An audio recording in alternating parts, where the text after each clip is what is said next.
You've got a little bit more information from inside. Yeah, I mean, look, it's just coming. Once again, it's journalists reporting what journalists are saying, right. but these are journalists receiving direct text messages from MPs. Apparently the leak to Samantha Maiden from The Australian came from a Labor MP. Mm-hmm. As I said before, you've got no reason to doubt it. That's why we called it. Julia Gillard's got it, and Kevin Rudd has not been part of that ballot. I mean, we need to point out, not confirmed, but this is what we're hearing. And apparently we've got a grab now of Tim Matheson. This is the partner of Julia Gillard from this morning. We'll just go to that now. I spoke to her just earlier. She's pretty good. Actually, very good. So I'm probably more nervous than her. She's a pretty strong lady. So great job, and I think the nation's going to be proud around about 9:30. So. Okay, that was Tim Matheson a little earlier, and he was right on the money, wasn't he? 9:30 is what he said. 9:30 is what they seem to have got. Again, no official word, but it looks as though it certainly is the case. So Helen McCabe joins us from the Australian Women's Weekly. Helen, the first female Prime Minister of this country. Have you got your front page ready and raring to go? Well, I wish I did. We came down yesterday to have a chat to Julia's people about doing a cover of the Weekly, and I said to her then that she would obviously do it in a time that suited her. I couldn't talk her into doing a cover prior to the election. I thought she'd be concerned about the implications for the leadership, but her office yesterday was pretty keen to talk to us about what we might have in mind.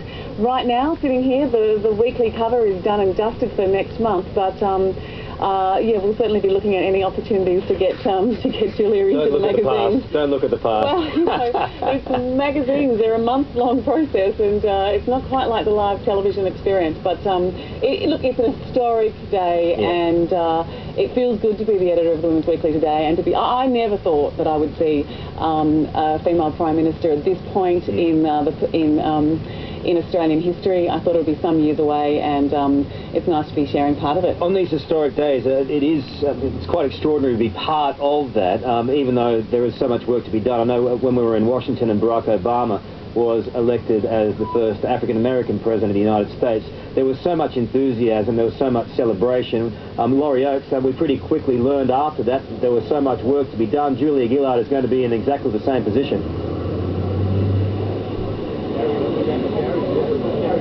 Laurie, can you hear me? Yes, I can hear you now, Carl. All right, Laurie, I was just making the comparison about the genuine excitement, Laurie, that springs from a historic election win with Barack Obama winning in America, but pretty quickly after that there was plenty of hard work to be done and can be difficult. She's going to face similar circumstances, isn't she? Well, she certainly is. I mean, the country faces a lot of problems, economic problems. Kevin Rudd was supposed to go to the G20 meeting in Toronto tomorrow.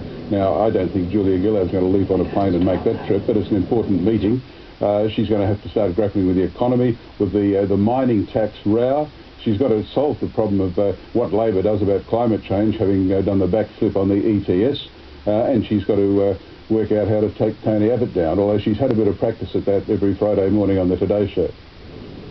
It has been perhaps significant, hasn't it, that those two have gone head-to-head. We don't know whether she's going to continue it every Friday. We certainly hope so, but it has been interesting for viewers to peg them up against each other, and it's we're getting an announcement, here on if they continue. Let's just go now to this press conference now. We're getting an announcement. Let's go to it. Ladies and gentlemen, as returning officer of the Federal Parliamentary Labor Party, I wish to report to you that a special meeting of the party was held this morning, at which the positions of leader and deputy leader were declared vacant.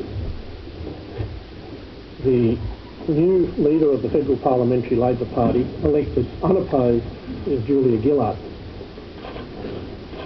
The new deputy leader of the Federal Parliamentary Labor Party, elected unopposed, is Wayne Swan. The next Labor Prime Minister, and the first female Prime Minister of this country, will be Julia Gillard. Wayne Swan will be the next Deputy Prime Minister of Australia. Each of the people elected, as well as Prime Minister Rudd, spoke to the caucus. I don't wish to canvass what they said. I will leave it to those members to report as they was it a break to do so. Mr. Rudd, though? The meeting was conducted in a very orderly manner. It was yes, I can say it was a very gracious speech by the Prime Minister and also by the new leader and deputy leader. Was there any disclaimer from the Prime Minister? Well, I think that's obvious. There was no ballot because there was only one nomination for both positions. Was there any display of emotion from the Prime Minister? This has been a difficult time for the Prime Minister. It's been a difficult time for the party. I will leave it to the Prime Minister, Mr Rudd, to make further comments.